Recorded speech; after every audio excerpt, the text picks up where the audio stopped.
Welcome to BRK news for the people debate. నేను మీ పవన్ కృష్ణమూర్తి. మళ్ళీ Visakhapatnam steel plant అనేది లైమ్లైట్లోకి వచ్చింది. అదేంటి, మొన్నే కదా కేంద్రం 17వ తేదీన దాదాపు 11,700 కోట్లు ప్రకటించింది. ఓవరాల్గా 17,000 కోట్లు ఇవ్వబోతోంది గ్రాంట్ కింద. ఇక ప్రైవేటీకరణ ప్రసక్తే లేదు. కూటమి ప్రభుత్వం వచ్చిన తర్వాత చాలా పకడ్బందీగా కసరత్తు చేసి మరి కేంద్ర ప్రభుత్వం నుంచి నిధులు రాబట్టుకుంటున్నారు. ప్రైవేటీకరణ ఇక దీని మీద జరగదు. కుమారస్వామి కూడా ప్రెస్ మీట్ పెట్టి అందులో చెప్పడం జరిగింది అని చెప్పి. ఎస్, మంత్రిగా మొదటిసారి ఆయన స్టీల్ ప్లాంట్కి వచ్చి సందర్శించారు. ప్యాకేజ్ ప్రకటించిన తర్వాత ఆయన నిన్న చెప్పినటువంటి విషయాలు చూస్తే, స్టీల్ ప్లాంట్ మీద జరుగుతున్నటువంటి ఈ ప్రచారాన్ని నేను తీవ్రంగా ఖండిస్తున్నాను. ప్లాంట్ని మేము పునర్నిర్మిస్తాం తప్ప దీన్ని ప్రైవేటీకరణ చేసేటువంటి అంశం ఇక పరిగణలోకి రాదు. ఖచ్చితంగా ఎవరు అటువంటి చర్యలు లేకుండానే ఉంటుంది అని చెప్పారు. అలాగే త్వరలోనే ఈ ఉత్పత్తి పెంచడానికి ప్యాకేజ్ ఇచ్చాము, లాభాల్లోకి త్వరలో తీసుకురావడానికి ఇదంతా కూడా మేము చేసుకొస్తున్నామని చెప్పారు. అలాగే కార్మిక సంఘాలతో కూడా గంటసేపు సమావేశం నిర్వహించి చెప్పారు. స్టీల్ ప్లాంట్ని లాభాల్లోకి తీసుకురావాలి, కార్మికులకి ఉపాధి అవకాశాలు ఇంకా పెంచాలి, వాళ్ళ జీవన ప్రమాణాలు పెంచేటువంటి కార్యక్రమాలు తీసుకోవాలి అని కూడా చెప్పారు. అలాగే అందరూ కలిసి కాపాడుకుందాం అంటూ సీఎం రమేష్ పిలుపునిచ్చారు. ఇంకో 3 నెలల పాటు కాస్త జీతాలకి ఇబ్బంది పడుతుంది, జీతాలు అందుకు ఇబ్బంది పడుతున్నారు. ఈ 3 నెలలే మనం కొంచెం కష్టపడాలి తప్పితే ఆ తర్వాత అసలు కష్టపడాల్సినటువంటి పని లేదు. ప్రతి ఒక్కరికి కూడా జీతాలు టైంకి అందుతాయి అంటూ కేంద్ర మంత్రి శ్రీనివాస్ వరం కూడా చెప్పారు. అయితే ఈ భారీ ప్యాకేజ్ ఇచ్చిన తర్వాత కూడా ఇంకా ప్రైవేటీకరణ జరిగిపోతుంది అంటూ అనేక రాజకీయ పక్షాలు మాట్లాడుతూ ఉండడం, కొంతమంది మేధావులు కూడా ఈ వాటాల విషయంలో ఎందుకు ఈక్విటీ ఈ విధంగా క్యాలిక్యులేట్ చేశారు, ఎందుకు ఇది అని చెప్తున్నారు. అలాగే విశాఖ భూముల అమ్మకానికి కూడా ప్రభుత్వం పనిచేస్తోంది అంటూ చాలామంది చెప్పడం జరిగింది. మరి ఇవన్నీ కూడా తప్పుడు ప్రచారాలే తప్పితే ఏం లేదు, ఇందులో వాస్తవాలు ఏం లేవు. కేవలం మేము విశాఖ స్టీల్ ప్లాంట్ పునర్నిర్మాణానికి, దాని ఉత్పాదకత పెంచడానికి, ఆంధ్రుల సెంటిమెంట్ని కాపాడడం కోసమే మేము ఉన్నాం తప్పితే దీన్ని ప్రైవేటీకరణ చేయడం కుదరదు. దీని మీద నారా లోకేష్ కావచ్చు, చంద్రబాబు నాయుడు, పవన్ కళ్యాణ్ కావచ్చు, ఇద్దరు కూడా చాలా గట్టిగా కృషి చేశారు.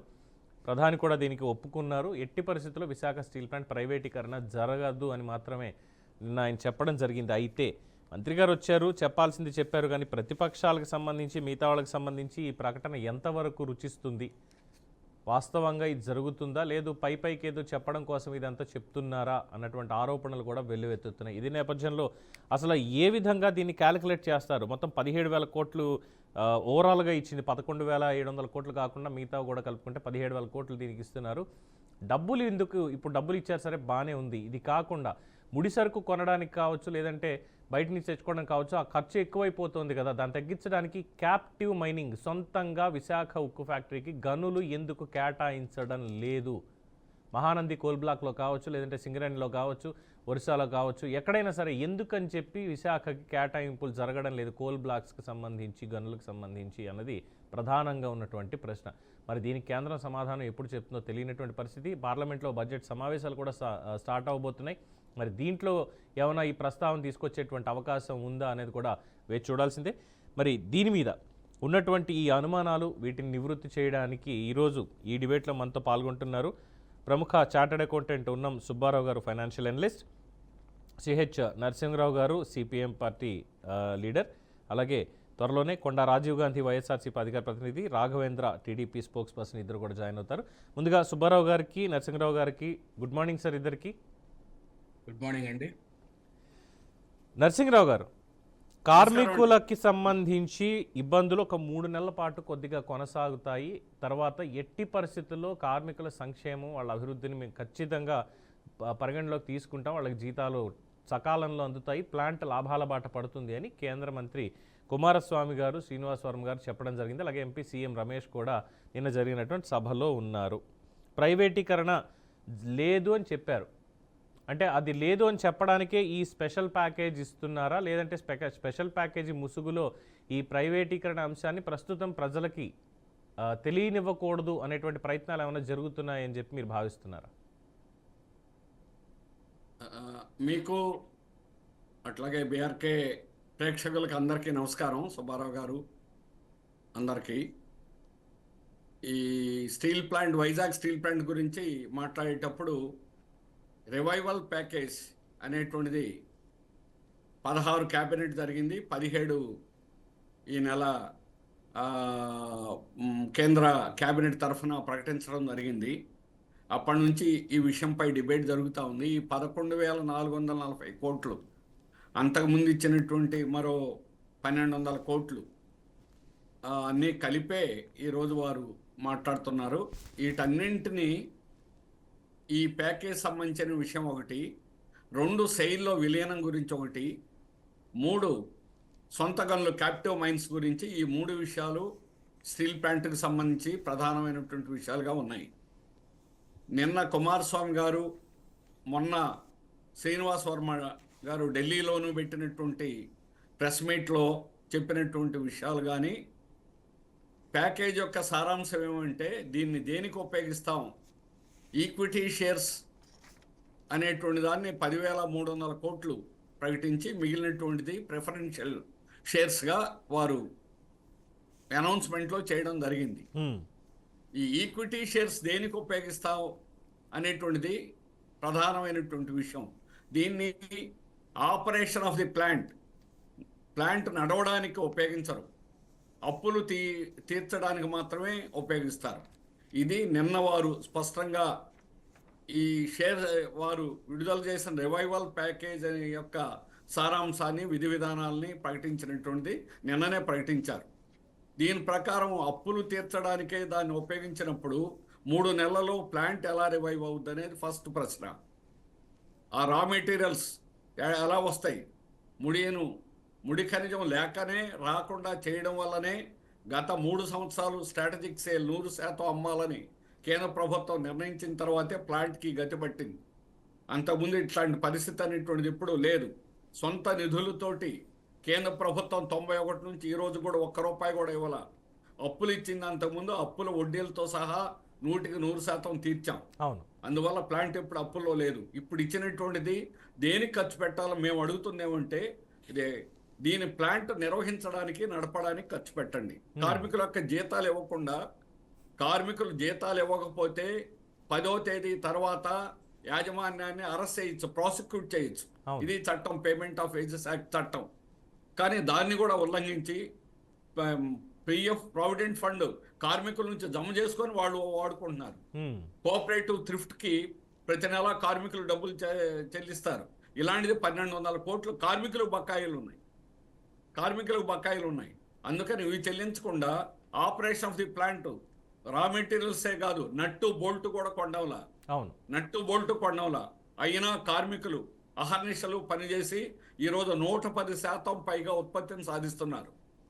సాధారణమైనటువంటి విషయం కాదు. 35 సంవత్సరాలు దేశంలో అన్ని స్టీల్ ప్లాంట్కి సొంత గనులు క్యాప్టివ్ మైన్స్ ఉన్నాయి. Mines and mineral development and regulation act 1957 ప్రకారం ఏ ప్రభుత్వ రంగ పరిశ్రమ అయినా దానికి కావాల్సినటువంటి ముడి సరుకును సప్లై చేయాలి. ఓ థర్మల్ ప్లాంట్ పెడితే కోల్ సప్లై చేయాలి, ఓ స్టీల్ ప్లాంట్ పెడితే ఐరన్ ఓర్ సప్లై చేయాలి, ఓ కాపర్ ప్లాంట్ పెడితే కాపర్ మైన్ సప్లై చేయాలి, ఒక అల్యూమినియం ప్లాంట్ పెడితే బాక్సైడ్ సప్లై చేయాలి. అన్నిటికీ చేశారు కూడా, ఎక్సెప్ట్ వైజాగ్ స్టీల్ ప్లాంట్. అంటే ఒకటి నరసింహరావు గారు ఇక్కడ నా ప్రధాన ఒక్కటే ప్రశ్న ఏంటంటే, సరే టెక్నికల్ అంశాలు ఇప్పుడు సామాన్య ప్రజలకు చాలా వరకు అర్థం కావు. అంటే దేనికి ఇది ఇవ్వాలి, ఎందుకు ఇంత డబ్బులు ఇచ్చారు, దీంట్లో పర్సంటేజ్ ఏంటి, ఇవన్నీ చెప్పుకుంటూ పోతే వాళ్ళకు కూడా ఏం మాట్లాడుతున్నాం అనేది అర్థం కాదు. ఇక్కడ ఒకటే ప్రశ్న, కేవలం ఇప్పుడు మీరు చాలా క్లియర్గా చెప్పారు, విశాఖపట్నం స్టీల్ ప్లాంట్కి ముడి సరుకుకి సంబంధించి గనులు ఎందుకు కేటాయింపు ఇన్ని దశాబ్దాలు గడిచినా జరగలేదు? ఈ కావాలని ప్రైవేటీకరణ చేయాలనే ప్లాన్ ఈ రోజు కొత్తది కాదండి, గతం నుంచి కూడా ఉంది. ఈ 10 సంవత్సరాల నుంచి మరింత ముమ్మరం చేశారు. 2001 జనవరి 27వ తేదీన స్ట్రాటజిక్ సేల్ అనౌన్స్ చేసిన దగ్గర నుంచి ముమ్మరం చేశారు. ఇప్పుడు కూడా ఈ ప్యాకేజ్ ప్రకటించడం కూడా ట్రిమ్మింగ్ అంటాం. అంటే గొర్రెపోతుని బాగా బలిచేటట్టు చేసి వేట వేసే ముందు దాన్ని అలంకరించినట్టుగా ఈ డబ్బులు ప్యాకేజ్ ఇచ్చి అప్పులు తీర్చి కొనేటువంటి వాడికి ఈ భారం కూడా లేకుండా చేయడమే ప్రధానమైనటువంటి ఉద్దేశం అని నిన్న స్పష్టంగా అర్థమైంది. ఇది ప్లాంట్లో పనిచేసే కార్మికులందరికీ కూడా అర్థమైంది. అందుకని బీజేపీ వారు లేదా ఎన్డీఏ కూటమి ఎంత భజనలు చేసుకున్నా వారు ఈ ప్యాకేజీని అడ్డం పెట్టుకొని ఇది ఆర్భాటం చేసి జనాలు మభ్యపెట్టాలని, పక్కదారి పట్టించాలని ప్రయత్నం చేస్తున్నారు. కార్మికులు కానీ అక్కడ ప్రజానీకానికి కూడా బాగానే తెలుసు. అందుకని 3 మాసాలు ఎలా ఉత్పత్తిలో లాభాలు ఎలా తీసుకొస్తారని చెప్పండి. ఓకే. దానికి లాభాలు తీసుకొచ్చే బాధ్యత కార్మికులు నేను చెప్తున్నారు. అవును. కార్మికులు ఎలా బాధ్యత? నువ్వు నట్టు బొల్టు కూడా కొనకుండా, కార్మికులకు జీతాలు ఇవ్వకుండా, ముడిసరుకు కొనకుండా ఏ విధంగా లాభాలు తీసుకొస్తారో చెప్పండి. లాభాలు తీసుకొచ్చేటువంటి బాధ్యత కార్మికులకైతే మేము చెప్పినట్టు వినండి. అందుకని కనీసమైనటువంటి నట్టు బొల్టు లేవండి, ముడిసరుకు రానివ్వట్లేదండి, రైల్వే ర్యాక్స్ ఇవ్వలేదండి. అవును. పక్కనే ఉన్నటువంటి అదాని పోర్ట్ గోడే అడ్డం 2 లక్షల టన్నులు కోకింగ్ కోల్ ఒక్క రోజు కూడా రాకుండా నెల రోజులు ప్లాంట్ అంతా చచ్చిపోతుంది. ఆ కోక్ ఓవెన్ అంటారు దాన్ని తయారు చేసేటువంటిది. దానికి మినిమం టెంపరేచర్ లేకపోతే అది నాశనం అయిపోతే 2,000 కోట్లు ఖర్చు పెట్టాలి. ఖర్చు పెట్టడమే కాదు, దాన్ని మళ్ళీ రిపేర్ చేయాలంటే 2 ఏళ్ళు పడుతుంది. ఎంత మొత్తుకున్నా కూడా అదానితో కలిసి కేంద్ర ప్రభుత్వం వ్యవహారం చేసింది. అందువల్లనే కోకింగ్ కోల్ రాకుండా చేసింది. ఆ విధంగా ప్లాంట్ని నాశనం చేయాలనేటువంటి ఆలోచన, బలహీనపరచాలనే ఉద్దేశంతో ఈరోజు కేంద్ర రాష్ట్ర ప్రభుత్వాలు బలోపేతం చేయాలంటే ఏకైక మార్గం క్యాప్టివ్ మైన్స్ ఇవ్వండి. చట్టం మా హక్కు అది, ప్రజల యొక్క హక్కు అని, ఆంధ్రప్రదేశ్ ప్రజల యొక్క హక్కు. ఈరోజు ఈ ప్యాకేజ్ పేరుతో ప్రజల్ని మోసం చేయడం తప్ప, నమ్మక ద్రోహం తప్ప ఇంకోటి మాత్రం కాదు. ఈరోజు ఎన్డీఏ ఆంధ్రప్రదేశ్ ప్రజానీకాన్ని, స్టీల్ ప్లాంట్ ప్రజానీకానికి నమ్మక ద్రోహం చేస్తున్నారని మేము స్పష్టంగా చెప్పదలుచుకున్నాం. అది కాదనంటే ఏ విధంగా చేస్తారో చెప్పమనండి. ప్యాకేజ్ అనేటువంటి కేవలం కొనేటువంటి పెట్టుబడిదారుడికి, కార్పొరేట్కి కారు చౌకగా అమ్మడానికి మాత్రమే ఈ ప్యాకేజ్ అనేటువంటిది ఇస్తున్నారు. ప్రజలకు మాత్రం, కార్మికులకు మాత్రం ఏమాత్రం ఉపయోగపడినటువంటి విధంగా వారి విధి విధానాలు నిన్న ప్రకటించడం అనేది జరిగింది. అందువల్ల ఈరోజు వారు చెప్పేటువంటి ప్యాకేజీ కేవలం కార్పొరేట్ కోసం, వాళ్ళు అనుకున్నటువంటి విధానాన్ని ముందుకు తీసుకెళ్లేదానికోసం. ఇది పార్లమెంటరీ స్టాండింగ్ కమిటీ ఇచ్చినటువంటి లేటెస్ట్ రిపోర్ట్ అండి.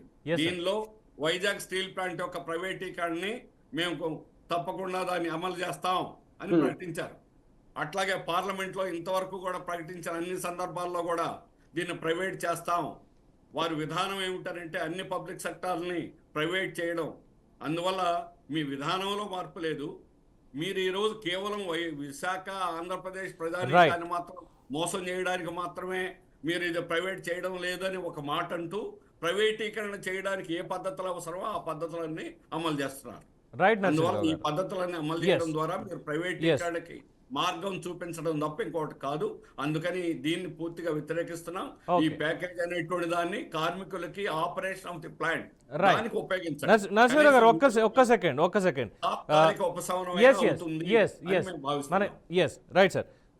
వైసీపీ నుంచి కొండ రాజీవ్ గాంధీ గారు, అలాగే తెలుగుదేశం పార్టీ తరఫు నుంచి రాఘవేంద్ర గారు కూడా జాయిన్ అయ్యారు. Welcome to the debate sir.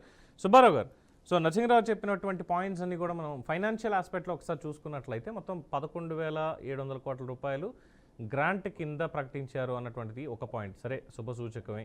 అయితే ఈ 3 నెలల పాటు కాస్త కష్టపడండి, జీతాలు తర్వాత మెల్లమెల్లగా అందుతాయి, ఇక ఎటువంటి ఇబ్బంది ఉండదంటూ కేంద్ర మంత్రి శ్రీనివాస్ వర్మ కావచ్చు, సీఎం రమేష్ కావచ్చు చెప్పినటువంటి పరిస్థితి. ఇక మొన్న మధ్య చూసాం, దాదాపు 80 కోట్ల రూపాయలుగా చూపిస్తూ 22,000 ఎకరాల ఉక్కు భూముల విలువని 2013 కంపెనీ యాక్ట్ సెక్షన్ ప్రకారం 42 అండ్ 62 ఈ నాన్ లిస్టెడ్ కంపెనీ అనేటువంటి దానికి సంబంధించి వీళ్ళు ఎలా చేస్తారు ఇటువంటి ప్రాసెస్ని? అసలు అమ్మేటువంటి హక్కు వీళ్ళకి ఎక్కడుంది? అంటే ఇన్ జనరల్గా మాట్లాడుకుంటే సెక్షన్లు ఇవన్నీ పక్కన పెట్టి, ఆ రోజు ఎవరైతే ఈ భూసేకరణ చేపట్టినప్పుడు నిర్వాసితులు వీళ్ళందరూ భూములు ఇచ్చారు విశాఖపట్నం స్టీల్ ప్లాంట్కి సంబంధించి, వాళ్ళకి ఇప్పటికీ కూడా ఎటువంటి ఉపయోగం కలగలేదు. వాళ్ళు ఎవరికి కనీసం లబ్ధి చేకూరలేదు. అందులో ఉద్యోగాలు కావచ్చు, లేదంటే ఇళ్ల స్థలాలు కావచ్చు, ఇవేవి రాలేదు. వీళ్ళందరినీ కూడా సాటిస్ఫై చేయకుండా విశాఖ స్టీల్ ప్లాంట్ ప్రైవేటీకరణ జరిగిపోతుందా? ఇది ఒక ప్రశ్న. రెండోది, ఇప్పుడు నరసింహరావు చెప్పారు, ఈ 3 నెలల పాటు అప్పులు తీర్చుకోవడానికి ఇచ్చినట్టయితే ప్రొడక్షన్కి ఏ విధంగా సహకారం అందుతుంది అనేది, అండ్ వాల్యుయేషన్ పరంగా కేంద్ర ప్రభుత్వం ఇచ్చినటువంటిది అసలు విశాఖపట్నం స్టీల్ ప్లాంట్కి ఏ విధంగా ఉపయోగపడుతుంది? మొదటగా బీఆర్కే న్యూస్ యాజమాన్యానికి మరియు ప్యానలిస్టులందరికీ కూడా అభినందనలు, మరి నమస్కారాలండి. ఈ ఇష్యూ అయితే ప్రైవేటైజేషన్ అనేది గవర్నమెంట్ పాలసీ కింద గ్లోబలైజేషన్లో వచ్చింది. తర్వాత సార్ చెప్పినట్లు 2021లో ఎప్పుడైతే క్యాబినెట్ డిసిషన్ తీసుకొని డిస్ఇన్వెస్ట్మెంట్ అనేది గవర్నమెంట్ ఒక డిసిషన్ తీసుకుందో అప్పటి నుంచి దీని మీద ఒక మూమెంట్ జరిగింది. సో 2021 నుంచి మనకు తెలుసు మొత్తం అన్ని సంఘాలు జేఏసీగా ఫామ్ అయ్యి ఎంప్లాయీస్ అందరూ కూడా దాని మీద యాజిటేషన్ చేస్తూ జరుగుతుంది. దానికి సంబంధించి కొన్ని పొలిటికల్ పార్టీస్, ఆ పొలిటికల్ పార్టీ, ఈ పొలిటికల్ పార్టీస్ సంఘీభావం తెలపడం, ఏ గవర్నమెంట్ ఉంటే ఆ గవర్నమెంట్ 2014-19లో కానీ 1924లో కానీ వాళ్ళు గవర్నమెంట్కి రిప్రజెంటేషన్ ఇవ్వడం, ఇది స్టీల్ ప్లాంట్ ప్రైవేటీకరణ చేయకూడదని చెప్పేసి యునానిమస్గా తీర్మానం చేసి పంపడం అంతవరకు బాగానే జరిగింది. ఈ ప్రాసెస్లో ఫస్ట్ ఈ గవర్నమెంట్ వచ్చిన తర్వాత కాస్త ప్రెషర్ కొంచెం ఎక్కువైంది. రీజన్స్ ఏదైనా కానీ ఆ ప్రెషర్ కొంచెం ఎక్కువ అవడం వల్ల కొంత ఇంప్రూవ్మెంట్ మెజర్ కింద గవర్నమెంట్ కొంత ఒక ప్యాకేజ్ అనౌన్స్ చేయడం జరిగింది. ఆ ప్యాకేజీలో పాటుగా 11,440 crores 11,440 కోట్లు అనేది వాళ్ళు అనౌన్స్ చేయడం జరిగింది. సరే, దాని కాంపోజిషన్ ఏందనేది 10,300 crores ఈక్విటీనా, మిగతాది వచ్చేసి నాన్ కన్వర్టబుల్ ప్రిఫరెన్స్ షేర్సా, దానివల్ల ఏంటనేది ఒకటి. ఏదైతే ప్యాకేజ్ వాళ్ళు అనౌన్స్ చేశారో ఈవెన్ అది ఈక్విటీ కింద ఇచ్చినా, ప్రిఫరెన్స్ కింద ఇచ్చినా కానీ అది మంచిది. ఎందుకంటే ప్లాంట్కి వచ్చేసి present rightly immediate repayment application ఉండదు కాబట్టి డెఫినెట్గా అది ఒక మంచి మూవ్ అనుకోవాలి మనం. ఆ ప్రాసెస్లో సరే, ఈ మంచి జరిగిందా చెడు జరిగిందా అనే విషయాన్ని పక్కన పెడితే స్టేట్ గవర్నమెంట్ తీసుకున్న మూవ్ కానీ, వీళ్ళు పెట్టిన ప్రెషర్ కానీ, అట్లాగే సెంట్రల్ గవర్నమెంట్ ఏ రీజన్ వల్ల అయినా కానీ ప్యాకేజ్ అనౌన్స్ చేసిన దానికి డెఫినెట్గా మనం గవర్నమెంట్ని కాస్త వస్తూ మనం అప్రిషియేట్ చేయాల్సిందే. ఆ ప్రాసెస్లో దాన్ని మనం ఇగ్నోర్ చేయాల్సిన అవసరం లేదు. ఇక నెక్స్ట్ ఈ నిన్న మన స్టీల్ మినిస్టర్ గారు వచ్చారు, మన గౌరవనీయులు ఎంపీ గారు వచ్చారు, తర్వాత మిగతా స్టీల్ సెక్రటరీ గారు వచ్చారు. వాళ్ళంతా కాస్త ఈ ఫైనాన్షియల్ రివైజ్ గురించి, ఎంప్లాయీస్తో డిస్కషన్ గురించి కొన్ని మాట్లాడడం జరిగింది. ఆ ప్రాసెస్లో వాళ్ళు స్టీల్ మినిస్టర్ గారు డెఫినెట్గా స్టీల్ ఫ్యాక్టరీ అనేది మన ఆంధ్రప్రదేశ్కి ఒక ఆణిముత్యం, అది మన ప్రైడ్. అది స్టీల్ ఫ్యాక్టరీ అనేది మన హక్కు, మన ప్రైడ్. అట్లా ఎంతో సాక్రిఫైస్తో ఆ ప్లాంట్ నడుపుకోవడం జరిగింది. ఆ ప్రాసెస్లో హీ అడ్మిటెడ్, ఎవరు మన స్టీల్ మినిస్టర్ గారు అడ్మిట్ చేశారు, అయ్యా గవర్నమెంట్ ఇచ్చింది 5,000 crores, బట్ నేషన్కి ఈ స్టీల్ ఫ్యాక్టరీ అనేది over period of 30 years 40 yearsలో 45,000 crores అనేది కాంట్రిబ్యూట్ చేసింది. అంటే steel factory given a massive contribution అనమాట. గవర్నమెంట్కి స్టీల్ ఫ్యాక్టరీ కావాల్సినంత కాంట్రిబ్యూషన్ చేసింది అనేది ఆయన స్టేట్మెంట్లో ఆయన ఓపెన్గా అడ్మిట్ చేశాడు. సో ఆ ప్రాసెస్లో స్టీల్ ఫ్యాక్టరీ అనేది it's a state pride, national pride. At the same time steel factory అనేది నేషన్కి కాంట్రిబ్యూట్ చేసింది తప్పితే ఎక్కడ కానీ లాస్ మేకింగ్ అనేది కాదు. ఆ ప్రాసెస్లో ఆయన అడ్మిట్ చేశాడు కాబట్టి దాన్ని మనం అప్రిషియేట్ చేయాలి. నెక్స్ట్ ఇంకా స్టీల్ ఫ్యాక్టరీ గురించి ఆయన బ్రీఫింగ్ మొత్తం అది నేను చూశాను. ఒక 10 minutes ఆయన స్పీచ్ ఉంది. ఆ స్పీచ్ అంతా ఇంగ్లీష్లో ఇచ్చినా కానీ అల్టిమేట్గా స్టీల్ ఫ్యాక్టరీ హిస్టరీ ఏంది, 3 million tons కెపాసిటీ ఉన్నప్పుడు ప్రాఫిట్లో ఉంది 13-14లో. తర్వాత 14-15కి వచ్చేసరికి వాళ్ళు క్యాపిటల్ ఎక్స్పాన్షన్ చేశారు, ఒక 11,000 crores ఇన్వెస్ట్మెంట్ చేశారు, క్యాపిటల్ ఇన్వెస్ట్మెంట్. మళ్ళీ 2007లో 7.3 metric tonsకి పెంచారు. ఈ ప్రాసెస్లో క్యాపిటల్ ఇన్వెస్ట్మెంట్ యూజ్ జరిగింది కాబట్టి డెడ్ బర్డెన్ పెరిగింది, దానివల్ల కాస్ట్ పెరిగింది అనేది ఒక సర్టన్ క్యాలిక్యులేషన్ చెప్పి, బట్ ఏమైనప్పటికీ కూడా మేము ఛార్జ్ తీసుకునేటప్పటికి 26,000 crores డెట్ ఉంది. ఇప్పుడు అది లాస్ట్ 9 monthsలో 35,000 crores పోయింది. అందులో 18,000 వచ్చేసి బ్యాంక్స్ అప్పు ఉంది, నెక్స్ట్ 17,000 crores వచ్చేసి వెండార్స్ పేమెంట్స్ కానీ, ఎంప్లాయీ పేమెంట్స్ కానీ, మిస్లేనియస్ పేమెంట్స్ ఉన్నాయి అనేది ఆయన స్టాటిస్టిక్స్ కూడా క్లియర్గా చెప్పారు. అంటే ఈ డిడ్ సమ్ స్టడీ, ఏదో దీనికి సంబంధించి కొంత ఫైనాన్షియల్ స్టడీ చేయడం జరిగింది. ఈ ప్రాసెస్లో ఏదైతే వాళ్ళు బెయిల్అవుట్ ప్యాకేజ్ అంటారా, లేకపోతే ఫైనాన్షియల్ అసిస్టెన్స్ అంటారా, లేకపోతే ఈక్విటీ ఇన్వెస్ట్మెంట్ అంటారా, 11,440 కోట్లు ఏదైతే ఇన్వెస్ట్మెంట్ చేశారో దానికి సంబంధించి 3 months బ్యాక్ 4 months బ్యాక్ ఈ జిఎస్టీ ఇష్యూ రావడం, బ్యాంక్స్ వచ్చేసి ఇమీడియట్గా రీపేమెంట్ చేయకపోతే వాట్ ఎవర్ డెట్ ఏదైతే ఉందో ఎన్పే చేస్తాం అన్నప్పుడు వాళ్ళకి 500 కోట్లు జిఎస్టీ పేమెంట్కి, తర్వాత ఒక 1,140 కోట్లు ఏమో బ్యాంక్ రీపేమెంట్ కోసం చేసేసి అది ఎన్పిఏ కాకుండా చేశాము అనేది కూడా ఆయన చెప్పడం జరిగింది.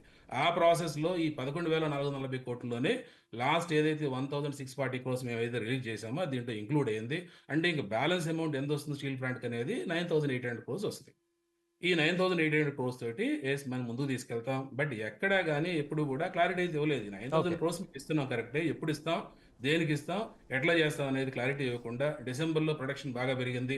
పర్ డే వచ్చేసి 14,000 metric tons వచ్చి ప్రొడక్షన్ చేసింది, ఎంప్లాయీస్ బాగా వర్క్ చేస్తున్నారు అని చెప్పుకుంటూ కూడా విత్ ఇన్ కపుల్ ఆఫ్ డేస్లో ఏమడిగారు, మన మీడియా మిత్రులు అడిగారు అనమాట, ఏంటి సార్ ఎట్లా చేస్తారు, మరి ఇష్యూస్ ఏంటంటే ఎంప్లాయీస్ డిమాండ్ చేస్తుంది ప్రొక్యూర్మెంట్ లేదు, రా మెటీరియల్ లేదు, క్యాపిటల్ మైన్స్ ఇస్తారా, లేకపోతే సేల్లో మెర్జ్ చేస్తారా, ఎందుకంటే సేల్కి వచ్చేసి ఆల్మోస్ట్ 100 years సంబంధించినటువంటి ఉంది. అయితే సేల్కి సంబంధించి వచ్చినట్లయితే కనుక నిన్న కుమారస్వామి గారు ఇచ్చినటువంటి ఒక స్టేట్మెంట్ ఆయన చెప్పిన దాంట్లో మనం ఓవరాల్గా తీసుకున్నట్లయితే ప్రస్తుతానికి ఈ 3 నెలల పాటు కష్టపడండి, మీరు కాస్త చిన్న కష్టాలు ఉంటాయి, ఎలాగో నిధులు కేటాయించాం కాబట్టి మీరు లాభాల్లోకి తీసుకొస్తారు, లాభాల్లోకి తీసుకొచ్చిన తర్వాత విలీనం గురించి, సెయిల్లో విలీనం గురించి ప్రభుత్వం ఆలోచించే అవకాశం ఉంది అని చెప్పి ఆయన చూచాయిగా చెప్పారంటే లాభాలు వస్తేనే సెయిల్లోకి తీసుకెళ్తారా అంటే నష్టాలు వస్తే తీసుకెళ్తారా, నష్టాల్లోకి నెట్టింది ఎవరు అన్నటువంటి ప్రశ్న ఇప్పుడు వాళ్ళని ప్రశ్నిస్తే ఏం చేస్తారు? అదే ఆ విషయం గురించి ఆయన ఊరిక ఒక చిన్న హింట్ అంటూ ఇవ్వడం జరిగింది. బట్ ప్రాఫిట్ లోకి తీసుకొస్తేనే మేము సేల్ లో మధ్య చేస్తాం అనేది కాదు. అక్కడే కొన్ని కన్స్ట్రెంట్స్ ఉన్నాయి. ఇప్పుడు మీరు సేల్ చూస్తే సేల్ లో సెంట్రల్ గవర్నమెంట్ వచ్చి 65% హోల్డింగ్ ఉంటుంది, అంటే కంట్రోలింగ్ ఇంట్రెస్ట్ ఉంటుంది. మోర్ దాన్ 76% లేకుండా దీన్ని మర్జింగ్ అనేది కొంత కాంప్లికేషన్ ఉంటుందంటూ అట్లాంటి టెక్నికల్ ఇష్యూస్ ఉండొచ్చు. బట్ వైజాగ్ స్టీల్ కి సంబంధించి 100% వచ్చేసి it's central government own company. So ఆ ప్రాసెస్లో డెఫినెట్గా సెంట్రల్ గవర్నమెంట్ అని మన ప్రపోజల్ పెడితే సేల్ అనేది రిజెక్ట్ చేయడం అనేది జరగదు. బట్ దానికి సంబంధించి ఇంటర్నల్గా ఒక రీస్ట్రక్చరింగ్ ఎక్సర్సైజ్ చేసి అసలు ఏంటి రీజన్స్ ఏంటి. ఇప్పుడు అల్టిమేట్గా 18-19లో 90 crores ప్రాఫిట్ వచ్చింది, 2021లో 930 crores ప్రాఫిట్ వచ్చింది, మళ్ళీ 21-22 నుంచి 22-23 నుంచి 23-24 వరకు లాసులు వస్తూ ఉన్నాయి. ఎందుకు లాసులు వస్తున్నాయి, అసలు ఏంటి, మనకు వచ్చిన సేల్ వాల్యూ ఎంత, మన కాస్ట్ ఎంత, ఒక 100 రూపీస్ సేల్ వాల్యూ ఉంటే నా కాస్ట్ 120 అవుతుందంటే ఎందుకు, అది ఎవరు ఫెయిల్యూర్ ఎక్కడ అనేది మనం అనాలిసిస్ చేసి ఆ అనాలిసిస్ని ఎక్స్ప్లెయిన్ చేస్తూ ఎంప్లాయీస్ కొంత కాన్ఫిడెన్స్ బిల్డ్ చేస్తే ఏమవుతుందంటే అది పాజిటివ్ అవుతుంది. వేరే ఒకటి ఏమవుతుందంటే ఇప్పుడు వేగ్గా వాళ్ళు చెప్పడం ఏంది, 11,450 కోట్లు ఇచ్చాం మేము డెఫినెట్గా రీబూస్ట్ చేస్తాం, ప్రైవేటైజ్ చేయము అనేది వాళ్ళు అవుట్ రైడ్గా చెప్పే విషయం. బట్ ఆ ప్రాసెస్లో క్యాబినెట్ డిసిషన్ ఏమైనా వాళ్ళు రివర్ట్ చేశారా, అది చేయలేదు. క్యాబినెట్ డెసిషన్ రివర్ట్ చేయకుండా డిస్ఇన్వెస్ట్మెంట్ ప్రపోజల్ అట్లాగే ఉంచేసి జస్ట్ మేము ఏదో కొంత సపోర్టివ్ మెకానిజంలో కొంత ఇస్తాము, మీరు ముందుకు నడపండి, అంత రెస్పాన్సిబిలిటీ మీది, మీరు వచ్చేసి ప్రాఫిట్లో తీసుకురండి, బ్రహ్మాండంగా నడిచిపోద్ది, థర్డ్ బ్లాస్ట్ ఫర్నిచర్ కూడా మేము ఓపెన్ చేద్దాం అని చెప్పి అనేది వాళ్ళు చేస్తూ ఉన్నారు. కానీ రియల్ రీజన్ ఏంటనేది వాళ్ళు ఐడెంటిఫై చేసి దాన్ని ఎక్స్ప్లెయిన్ చేసి ఎంప్లాయీస్లో కాన్ఫిడెన్స్ బిల్డ్ చేయకపోతే ఏంటంటే ఇట్లాంటి క్యాపిటల్ ఇన్వెస్ట్మెంట్ ఇంటెన్సివ్ ప్రాజెక్ట్స్ అనేది ముందుకు పోవు. ఎందుకంటే నేను కూడా ఈ సేల్లో నేను ఇంతకుముందు పనిచేసే ఫర్మ్లో ఉన్నప్పుడు కొంత ఆడిట్లో కూడా పార్టిసిపేట్ చేయడం జరిగింది కాబట్టి కాస్త ఫ్యాక్చువల్ డేటా మాకు తెలుసు అనమాట. ఇదనే కాదు, ఏ ఆర్గనైజేషన్ అయినా, సెంట్రల్ గవర్నమెంట్ ఆర్గనైజేషన్ అయినా, ఎక్కడైనా కానీ అల్టిమేట్గా రూట్ కాజ్ ఐడెంటిఫై చేసి ఆ రూట్ కాజ్లో లాస్ కాంట్రిబ్యూటింగ్ ఎలిమెంట్స్ అనేది ఐడెంటిఫై చేయకపోతే ప్రాక్టికల్గా డిఫికల్ట్ ఉంటుంది. ఇప్పుడు మీరు ఒక్కసారి మన కాస్ట్ స్ట్రక్చర్ తీసుకుందాం, ఎందుకు లాస్ వస్తుంది. ఇప్పుడు లాస్ట్ 22-23లో ఆల్మోస్ట్ మోర్ దాన్ 3,500 crores ఏమో లాస్ వచ్చింది. ఇప్పుడు మీరు ఒక్కసారి కాస్ట్ కాంపోజిషన్ తీసుకుంటే ఆల్మోస్ట్ రా మెటీరియల్ కాస్టే 65-70% అవుతుంది, ఎంప్లాయీ కాస్ట్ ఓన్లీ 10% అవుతుంది టోటల్ సేల్ వాల్యూలో. 10%, 15%, 20% అనేది మ్యానుఫ్యాక్చరింగ్ సెక్టార్లో ఇట్ స్టాండర్డ్ నార్మ్స్. అంటే ఎంప్లాయీస్కి ఎక్కడా కానీ శాలరీస్ ఎక్కడ ఎక్కువ పే చేయట్లేదు, salaries as per industry norms ప్రకారం ఉన్నాయి, even some times industry norms ప్రకారం అంటే తక్కువగానే ఉన్నాయి, ఎస్పెషల్లీ పిఎస్యూస్లో. ఇక థర్డ్ వచ్చేసి ఆస్పెక్ట్ వచ్చేసరికి ఏంటంటే మనకి కాస్ట్ కంపోజిషన్లో ఈ మెటీరియల్ కాస్టే మేజర్గా ఉంది. మరి మెటీరియల్ కాస్ట్ని మనం తగ్గించడానికి 65% తగ్గించడానికి ఏ మెజర్స్ తీసుకోవాలనేది ఇంపార్టెంట్. ఇప్పుడు సపోజ్ క్యాప్టివ్ మైన్స్ అరేంజ్ చేశారు, నాన్ క్యాప్టివ్ మైన్స్. ఇప్పుడు ఏదైతే క్యాప్టివ్ మైన్స్ అరేంజ్ చేస్తే దానికి non captive mines out right market నుంచి పర్చేజ్ చేసేదానికి 10 times కాస్ట్ పెరుగుద్ది. అయితే ఇది ఒకటైతే టెక్నికల్ అంశాలు ఇప్పుడు ఎన్ఎండిసి అనేది ఉంది, మనకి నేషనల్ మినరల్ డెవలప్మెంట్ కార్పొరేషన్ అనేది ఉంది. ఇందాక నరసింహరావు చెప్పినట్టు ఏ సంస్థ ప్రారంభించినా, ఏ పరిశ్రమ ప్రారంభించినా దానికి తగ్గ ఖనిజాన్ని ఎన్ఎండిసి త్రూనే మొత్తం అన్ని సపోర్ట్ చేస్తారు వాళ్ళకి. అయితే విశాఖపట్నానికి సంబంధించి ఈ ఉక్కు ఫ్యాక్టరీకి మొత్తం ఇది నడవాలి అంటే ఇనుప ఖనిజం మొత్తం 6 ర్యాక్లు ఇవ్వాలి. అంటే ఫర్నేస్ 1, ఫర్నేస్ 2 నడవాలి, BS3 కూడా స్టార్ట్ చేశారు, దీనికి కూడా సరిపోవాలి. అంటే 6 ర్యాక్లు ప్రతిరోజు ఇవ్వాలంటే ఎన్ఎండిసి మాత్రం ఇప్పటికీ 4 మాత్రమే ఇస్తుంది, మేము అంతకుమించి ఇవ్వలేమని చెప్తోంది. వివక్ష కాదా? రెండో పాయింట్, ఇదివరకు ఉన్నటువంటి రోజుల్లో చూస్తే ఒక 500 కోట్ల రూపాయలు డిస్కౌంట్ కాదు, మనకు వాళ్ళ దగ్గర బిల్లులు పెండింగ్ ఉన్నప్పటికీ కూడా తర్వాత మెల్లగా మీరు తీర్చుకోవచ్చు అనేటువంటి ఒక వెసులుబాటు ఉండేది. కానీ ఇప్పుడు వచ్చేసి మీకు అసలు ఈ క్రెడిట్లో ఇచ్చేది లేదు, డబ్బులు కట్టండి, సరుకు తీసుకెళ్ళండి. అంటే ఏంటి, ఏమైనా చిల్లర వ్యాపారం లాంటిది ఏమైనా చేస్తున్నారా ఎన్ఎండిసి వాళ్ళు విశాఖపట్నం స్టీల్ ప్లాంట్ తోటి? అంటే ఎట్లా కాదు, ఎందుకంటే గవర్నమెంట్ అల్టిమేట్గా పాలసీ ఏం తీసుకుంది సెంట్రల్ గవర్నమెంట్, మేము we're not here to do the business, government అనేది బిజినెస్ చేయదు, మా పాలసీ క్లియర్ కట్గా డిజైన్మెంట్ పాలసీ, ఇది ప్రాఫిట్ మేకింగ్ లాస్ మేకింగ్ అనేది కాదు, కంప్లీట్గా ఒక ప్రైవేట్ ఆర్గనైజేషన్ బిజినెస్ ఎట్లా చేస్తుందో మీరు స్టీల్ కంపెనీ కూడా అట్లాగే బిజినెస్ చేయండి. బట్ ఇక్కడ కాస్త నేషనల్ ఇంట్రెస్ట్ ఉంటుంది, ఇది అనేది ఒక ప్రైవేటైజేషన్ నుంచి పబ్లిక్ ఎందుకు కన్వర్ట్ అయిన ఈ కంపెనీస్ అన్ని కూడా, ఈ నవరత్న కంపెనీస్ అన్ని కూడా ఎందుకు స్టార్ట్ చేశారంటే గవర్నమెంట్లో కొన్ని ఆర్గనైజేషన్స్ ఉండాలి, పబ్లిక్ ఇంట్రెస్ట్ ఉంటుంది, ఎంప్లాయ్మెంట్ ఉంటుంది, రెస్ట్ ఆఫ్ ది ఉంటుంది అనే కాన్సెప్ట్ నుంచి డివేట్ అవడం జరిగింది అనమాట. అందువల్ల ప్యూర్ బిజినెస్ పర్స్పెక్టివ్లో అల్టిమేట్గా ఒక ప్రైవేట్ ప్లేయర్ ఎట్లయితే ఉంటాడో అట్లాగే ఆ ప్రాస్పెక్టివ్ లో అల్టిమేట్గా ఏంటంటే డెఫినెట్గా వాళ్ళు ర్యాక్స్ లేవు, లాజిస్టిక్ ఇష్యూస్ ఉన్నాయి డెఫినెట్గా. లాజిస్టిక్స్ ఇష్యూస్ అంటే ర్యాక్స్ లేవు, ఒకవేళ కోల్ ఇంపోర్ట్ చేసుకున్నా కానీ అది ప్లాంట్కి రాదు, ఏ రోజుకి ఆ రోజు ఏ వర్కింగ్ క్యాపిటల్ ఇష్యూస్ ఉన్నాయి, అంటే ఇన్వెంటరీ లేదు, ఇన్వెంటరీ లేకుండా ఏం చేస్తారు, ప్లాంట్ షట్ డౌన్ అవుతుంది. ఆ అవును. ప్రాసెస్లో ఏంటంటే ఇవన్నీ అడ్రస్ చేయాలంటే డెఫినెట్గా ఇది ఏదో టెంపరీ మెజర్, ఈ టెంపరీ మెజర్స్ ఏదంటే కొన్ని రోజులు ఒకవేళ వాళ్ళు చెప్పినా బాబు ఈ మొత్తం ఏదైతే 9,800 crores ఉన్నాయో 1,000 crores వచ్చేసి మీరు ఎంప్లాయీ పేమెంట్ చేసేయండి, ఎందుకంటే ఎంప్లాయీస్ పేమెంట్ అనేది హైయెస్ట్ ప్రయారిటీ. మీరు ఎప్పుడు ఒక లిక్విడేషన్లో కానీ లేకపోతే వైండ్ అప్ కంపెనీలో కానీ అల్టిమేట్గా ప్రయారిటీ పేమెంట్స్ ఏముంటాయంటే employee payment is the first priority payment. అది as per law, as per act వచ్చేసి ఉంటుంది.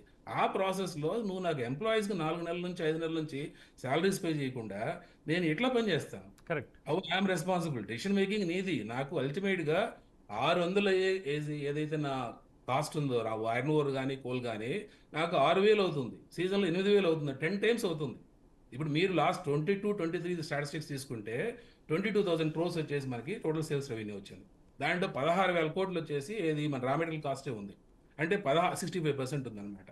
ఈ 16,000 కోట్లు రా మెటీరియల్ కాస్ట్ ఏదైతే ఉందో నాకు అదే ఓన్ క్యాప్టివ్ మైన్ ఉంటే 1/9 కాస్ట్ నేను తగ్గించుకుంటా. అవును. అంటే నాకు ఎంత వస్తుంది, ఆల్మోస్ట్ దాదాపు 14,000 కోట్లు నాకు మిగులుద్ది. మీరు మాకు అసలు 10,000 కోట్లు ఇవ్వాల్సిన అవసరమే లేదు. అవును. మీరు మాకు విత్ జీరో కాస్ట్ తోటి మాకు ఏదో ఒక క్యాప్టివ్ మైన్ అరేంజ్ చేయండి. ఎందుకు అరేంజ్ చేయండి చెప్పండి. లేదు మైన్స్ మొత్తం అంతా క్లోజ్ అయిపోయినాయి, ఇక ఆ మైన్స్ ఆక్షన్ లేదు, అవైలబిలిటీ లేదన్నప్పుడు then you better to assign with the associate with the sale. దాంట్లో కొంచెం కన్స్ట్రైంట్ ఉంది, ఇట్స్ గవర్నమెంట్ ఆర్గనైజేషన్, ఈ దీంట్లో పెద్ద రిస్క్ లేదు. బట్ యాజ్ ఎ పాలసీగా మేము ఇవన్నీ చేయమండి, మాకు ఇది అవసరం లేదు. ఇప్పుడు మీరు చెప్పిన ఒక పాయింట్ని ప్రజలకు చాలా క్లియర్గా చెప్పాలి. ఏంటంటే ఎప్పుడో బలిదానాలతోటి మొదలయ్యి విశాఖ ఉక్కు ఆంధ్రుల హక్కు అనే నినాదంతో ఇప్పటికీ అదొక ప్రైడ్గా మనం చెప్పుకుంటున్న విశాఖపట్నం స్టీల్ ప్లాంట్కి క్యాప్టివ్ మైనింగ్ అనేది లేదు. కానీ నిన్న మొన్న పుట్టుకొచ్చిన దానికి కొత్తగా ఏర్పాటు చేయే గ్రీన్ ఫీల్డ్ స్టీల్ ప్లాంట్లకి వీటికి మాత్రం సొంతంగా మైనింగ్ ఇవ్వడానికి కేంద్ర ప్రభుత్వం దగ్గర ఉందా? ఇది ఇంతకంటే విడ్డూరం ఏమైనా ఉందో చెప్పుకోవడానికి అసలు దేంతో నవ్వాలో అర్థం కావట్లేదు ఈ విషయానికి.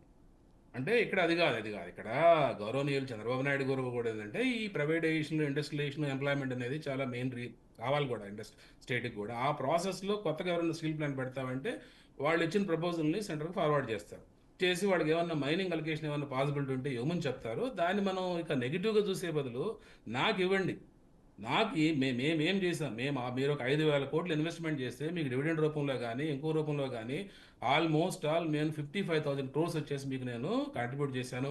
ఏ రోజు కూడా సింగిల్ రూపీ కూడా మీరు మాకు మా అప్పులు మేము కట్టుకున్నాం. ఈ రోజు 30,000 కోట్లు ఉంటుందా, 25,000 కోట్లు ఉంటుందా, 18,000 కోట్లు ఉంటుందా తీసి పక్కన పెడితే నా అప్పులు నేను కట్టుకున్నాను, మిమ్మల్ని ఒక రూపాయి అడగలేదు, ఎక్కడ వైవర్ అడగలేదు. బెయిల్అవుట్ ప్యాకేజ్ ఈమని చదువుతున్నాం, మీరు వడాఫోన్కి ఇచ్చారు, లేకపోతే డిఫరెంట్ పీపుల్కి ఇస్తున్నారు, లేకపోతే కార్పొరేట్ ట్యాక్స్లో మీరు రిడక్షన్ ఇస్తున్నారు. ఇవన్నీ ఇచ్చినప్పుడు 30,000 ఎంప్లాయీస్, మేబీ ఇప్పుడు 20,000 ఉండొచ్చు, 25,000 ఉండొచ్చు, ఒక 30,000 ఎంప్లాయీస్ లైవ్స్ అనేది ఇంపార్టెంట్ ఇక్కడ. ఇది కొన్ని సంవత్సరాల శ్రమ, కళ, త్యాగం అనమాట. ఆ process not only 25,000 employees Subbarao గారు, ఎందుకంటే ఇందాక స్టార్టింగ్ కామెంట్స్లో చెప్పుకున్నట్టుగా విశాఖపట్నం స్టీల్ ప్లాంట్ స్థాపనకు సంబంధించి భూసేకరణ ఏదైతే చేశారో దాంట్లో ఉన్నటువంటి వాళ్ళందరికీ కూడా ఉపాధి అవకాశాలు చూపిస్తామని అగ్రిమెంటెడ్ బైలాస్ కూడా ఉన్నాయి దానికి సంబంధించి. దశాబ్దాలు అవుతున్నా ఇప్పటికీ దాన్ని వాళ్ళు ఇది చేయలేదు. ఇక్కడ ల్యాండ్ అక్విజిషన్ లో గవర్నమెంట్ ఫెయిల్యూర్ చాలా ఉన్నాయి, ఎక్కడ కానీ వాళ్ళు ఫుల్ఫిల్మెంట్ చేయట్లేదు, దానికి సంబంధించిన యాజిటేషన్ జరుగుతుంటాయి. అది ఒక ఆస్పెక్ట్. అది దీంతో పాటు డైరెక్ట్ ఎంప్లాయ్మెంట్ 25,000 అంటే ఇండైరెక్ట్ గా ఆల్మోస్ట్ 1,00,000 మంది దాని మీద, ఇంకా డెఫినెట్ గా పైనే 1,00,000 పైనే. యాన్సిలరీ యూనిట్స్ ఎంత ఉన్నాయి, మన స్టేట్ జిఎస్టీపీకి ఎంత కాంట్రిబ్యూట్ చేస్తున్నారు. ఇప్పుడు సీఎం చంద్రబాబు నాయుడు గారు ఏం చెప్తారు, మనకి ఇప్పుడు ఎఫ్ఆర్బిఎం లిమిట్స్ ప్రకారం మనం అప్పులు తెచ్చుకోలేకపోతున్నాం కాబట్టి ఇమీడియట్ గా మనం చేయాల్సింది ఇండస్ట్రియలైజేషన్ చేసి స్టేట్ జిఎస్డిపిని పెంచుకుంటే మనకి లిమిట్ పెరుగుతుంది కాబట్టి క్వశ్చన్ ఉంటుంది, మనం క్యాపిటల్ ఇన్వెస్ట్మెంట్ చేసుకోవచ్చు, డెవలప్మెంట్ అని మనం ట్రిగర్ చేయొచ్చు అనేది అని చెప్పే పాలసీ. ఎట్లా వస్తుంది చెప్పండి. ఇప్పుడు ప్లాంట్ క్లోజ్ అయితే ఆల్మోస్ట్ మోర్ దాన్ 1.5 lakh యాన్సిలరీ యూనిట్స్ మొత్తం క్లోజ్ అవుతాయి. అప్పుడు దాని మీద డిపెండ్ అయ్యేది అంతా యాన్సిలరీ యూనిట్స్ అన్ని కూడా అన్ఆర్గనైజ్డ్గా ఉంటాయి అనమాట. సో అన్ఆర్గనైజ్డ్ లేబర్ ఎంత ఉంటారు, ఈచ్ ప్లాంట్లో 10 మంది తీసుకున్నా కానీ 1 lakh ప్లాంట్స్ ఇంటూ 10 అంటే ఆల్మోస్ట్ 10 lakhs పీపుల్ ఎంప్లాయ్మెంట్. అది రైట్. సెకండ్ థింగ్, డైరెక్ట్ గా 30,000 ఎంప్లాయ్మెంట్. అందువల్ల ఏంటంటే గవర్నమెంట్ డెఫినెట్ గా దృష్టి పెట్టాలి. పాజిటివ్ ఉండాలి. ఇది ఒక్క ఏదో మా డిటర్మినెన్స్ పాలసీ అంటే మేము అమ్మేస్తాం irrespective of all these things, ఏదో మాకు ఏదో కొంత సపోర్ట్ కావాలి కాబట్టి, ఏదో యాజిటేషన్ వస్తుంది కాబట్టి టెంపరీగా మేము ఏదో కంటితుడుపుగా ఏదో కొంత ఇస్తాము అని లేకుండా క్రిటికల్ అనాలిసిస్ చేసి బేసిక్ కాంపనెంట్స్ ఏంది, ఎస్పెషల్లీ దానికి కాంపనెంట్స్ ఏంటంటే ఒకటే raw material cost. Right. Second thing, దానికి ఈ రోజు వరకు కూడా చైర్మన్ లేరు, బోర్డు లేదు, ఎఫిషియెంట్ మేనేజ్మెంట్ లేదు. ఎందుకు అసలు వీళ్ళు మానిటర్ ఎస్, చేయట్లేదు? ఎందుకు ఏంటి అనేది మనం ఇప్పటివరకు ఎక్స్పర్ట్ ఒపీనియన్ చూసుకున్నాం కాబట్టి ఇక పొలిటికల్ ఒపీనియన్ తీసుకునే ప్రయత్నం చేద్దాం. మనతో జాయిన్ అయ్యారు కొండ రాజీవ్ గాంధీ గారు వైఎస్ఆర్సీపీ నుంచి, అలాగే తెలుగుదేశం పార్టీ నుంచి రాఘవేంద్ర గారు. ఒక్క షార్ట్ బ్రేక్ తర్వాత let's go in to political opinion. Let's take a short break in the debate. Right, welcome back to debate. కొండ రాజీవ్ గాంధీ గారు, వైఎస్ఆర్సీపీ అధికార ప్రతినిధి. రాజీవ్ గారు నమస్కారం. నమస్కారం. Long time. యా, మీకు మీతో పాటు పాల్గొన్న ప్యానలిస్టులకి, బీఆర్కే న్యూస్ ఛానల్ వీక్షకులందరికీ కూడా హృదయపూర్వక నమస్కారాలు, శుభోదయం, గుడ్ మార్నింగ్ అన్నాం. చెప్పండి సార్. రైట్. మీ ఎలిగేషన్ ఏంటి వైసీపీ సంబంధించి ఈ స్టీల్ ప్లాంట్ మీద మీరు చేస్తున్నటువంటి ఎలిగేషన్? అంటే కుమారస్వామి గారు నిన్న అనడం డైరెక్ట్లీ ఆర్ ఇండైరెక్ట్లీ వైఎస్ఆర్సీపీ చేస్తున్న ప్రచారాన్ని ఖండిస్తున్నట్టుగా ఉంది అని చెప్పి కూడా చాలామంది విశ్లేషకులు చెప్తున్నారు. ఏంటంటే ప్రైవేటీకరణ జరిగిపోతుంది, ప్రైవేటీకరణ కూటమి ప్రభుత్వం కూడా ఆపలేకపోతుంది, చంద్రబాబు నాయుడు అది చెప్పాడు ఇది చెప్పాడు కానీ ఇది మాత్రం చేయలేకపోతున్నాడు, అది ప్రగల్భాలు చెప్పుకోవడం అంటూ వైసీపీ వాళ్ళు ఆరోపిస్తున్నారు.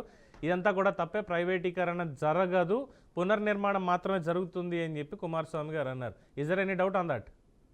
సార్ ఖచ్చితంగా నేనైతే ఒకటి చెప్తాను. ఇప్పుడు విశాఖ స్టీల్ ప్లాంట్, విశాఖ ఉక్కు, ఆంధ్రుల హక్కు అనే ఒక ఉద్యమ స్ఫూర్తిని చిన్నప్పుడు తల్లిపాలు ఉగ్గుపాలు తాగినప్పటి నుంచి కూడా తెలుసుకుని పెరిగినటువంటి ప్రాంత యువతని మాది విశాఖపట్నమే. ఇక్కడ మేమేమంటున్నాం అంటే, విశాఖ స్టీల్ ప్లాంట్ విషయంలో రాజకీయాలు చేయడానికి వైఎస్ఆర్ కాంగ్రెస్ పార్టీ ఎప్పుడు సిద్ధంగా లేదు. విశాఖ స్టీల్ ప్లాంట్ కి సంబంధించి ఒక పోరాట పటిని, ఉద్యమ తీరుకి ఎల్లప్పుడూ వైఎస్ఆర్ కాంగ్రెస్ పార్టీ సహకరిస్తూ ముందుకొచ్చింది. అయితే మీరైనా నేనైనా అర్థం చేసుకోవాల్సింది ఏంటంటే, కేంద్ర ప్రభుత్వంలో ఎవరు ఎలా ఉన్నప్పటికీ కూడా కేంద్ర ప్రభుత్వంలో రెండే దిక్సూచులు. ఒకటి గౌరవ ప్రధానమంత్రి గారు నరేంద్ర మోడీ గారు, రెండు హోంమంత్రి అమిత్ షా గారు. వీరిద్దరు నోటి వెంట విశాఖ స్టీల్ ప్లాంట్ మేము ప్రైవేటైజ్ చెయ్యం, విశాఖ స్టీల్ ని మేము శైలిలో విలీనం చేస్తాం, లేదా విశాఖ స్టీల్ ప్లాంట్ ఇగో సొంతగాలు మేము కేటాయిస్తున్నాం. ఈ మూడే మొక్కలు సార్, ఈ మూడే మొక్కలు మాకు ఎక్కువ వద్దు. మీరు ప్యాకేజీలు ఇస్తాం, ఇవన్నీ కూడా కేవలం అమ్మకు అన్నం పెట్టలేరు, పెన్నమ్మకు బంగారు గాజులు వేస్తారా అన్నట్టు ఉంది. సొంత గనులు ఇవ్వలేకపోతున్నారు, శైలిలో విలీనం చేయలేకపోతున్నారు, లేదా ఈ క్యాప్టివ్ మైన్స్ ఇవ్వలేకపోతున్నారు. ఇటువంటివి ఏమి చేయకుండా తూతూ మంత్రంగా ప్యాకేజ్ ఇవ్వటం అంటే, రేపు ఉదయం ఎప్పుడైనా ప్రైవేటైజ్ అయితే, అమ్మకానికి పెడితే ఆ కొనుక్కునే వాడికి లాభసాటిగా ఉండడానికి మీరు ఇచ్చినటువంటి ప్యాకేజ్ లాగా ఉంది తప్పితే విశాఖ స్టీల్ ప్లాంట్ ని కాపాడడానికి ఉపయోగపడే విధంగా ప్యాకేజ్ లేదు. ఎందుకంటే విశాఖ స్టీల్ ప్లాంట్ తో పాటు ఇతర స్టీల్ ప్లాంట్లకు కూడా మీరు ప్యాకేజ్ ఇచ్చారు కదా. అక్కడ ప్యాకేజ్ ఇచ్చినప్పుడు మీరు పెట్టినటువంటి కండిషన్లు ఏంటి, ఇక్కడ ప్యాకేజ్ ఇచ్చినప్పుడు మీరు పెట్టినటువంటి కండిషన్లు ఏంటి, అక్కడే మీ 2-4 ద్వారా అర్థం అవుతుంది కదా. కాబట్టి మేమైతే ఒకటే డిమాండ్ చేస్తున్నాం. గౌరవ ముఖ్యమంత్రి చంద్రబాబు నాయుడు గారు విశాఖపట్నం వేదికగా మన మీటింగ్ జరిగింది నరేంద్ర మోడీ గారిది. అదే స్థలం, అదే ప్లేసు, అదే మీటింగు, ఆయనే ప్రధానమంత్రి. మారింది కేవలం ముఖ్యమంత్రులు మాత్రమే. అయితే జగన్మోహన్ రెడ్డి గారు ముఖ్యమంత్రిగా ఉన్నప్పుడు అదే హోదాలో అఫ్ కోర్స్ మా కేంద్ర ప్రభుత్వంతో పొత్తు లేకపోయినప్పటికీ, బీజేపీ తాలూకా ఎమ్మెల్యేలు మా గవర్నమెంట్ మంత్రిగా లేకపోయినప్పటికీ కూడా మీతో మా అనుబంధం మా రాష్ట్ర సంబంధాల వరకే అని చెబుతూ జగన్మోహన్ రెడ్డి గారు సంషేర్గా అడిగారు. విశాఖ స్టీల్ ప్లాంట్ ప్రస్తావించారు, ప్రత్యేక హోదాను ప్రస్తావించారు, రైల్వే జోన్ ప్రస్తావించారు. మరి అదే స్థలంలో మీటింగ్ పెట్టినటువంటి చంద్రబాబు నాయుడు గారు ఎందుకని విశాఖ స్టీల్ ప్లాంట్ గురించి ప్రస్తావించలేకపోయారు? ఆయన పెడతారా, ఇస్తారా, చేయరా, కేంద్ర ప్రభుత్వం అమ్మేస్తుందా, ఉంచుతుందా, that is a secondary question.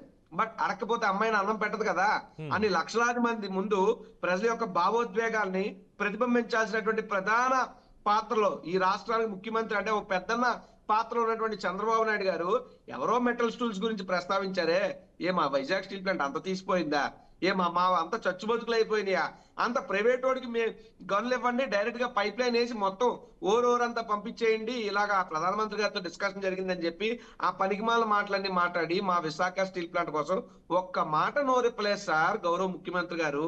ఇది కాదా విశాఖ స్టీల్ ప్లాంట్ కు ద్రోహం చేయటం?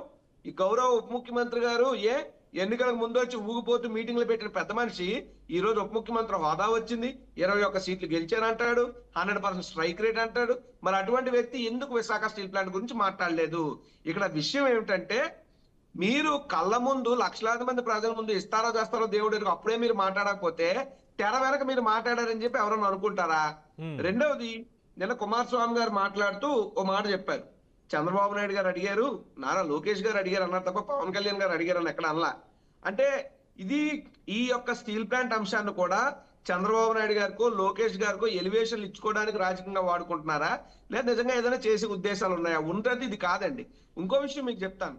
ఈ యొక్క ఉద్యమానికి సంబంధించి, ఎందుకంటే నరసింహరావు గారు రాసినటువంటి పుస్తకాలు కూడా మా తరం చదివి ఇప్పుడు ఉన్నటువంటి డిబేట్ లో మనతో పాటు ఉన్నటువంటి నరసింహరావు గారికి అపూర్వమైనటువంటి అనుభవం ఉంది. అవును. ఆయన రాసినటువంటి విశాఖ ఉక్కు, ఆంధ్రుల హక్కు, మహోద్యమం పుస్తకాలు ఇవన్నీ చదివితేనే మాకు ఈ చరిత్రలు తెలుస్తాయి. ఎందుకంటే ఎప్పుడైనా పుస్తకాల నుంచే ఒక సంపద నుంచి చరిత్ర వస్తది.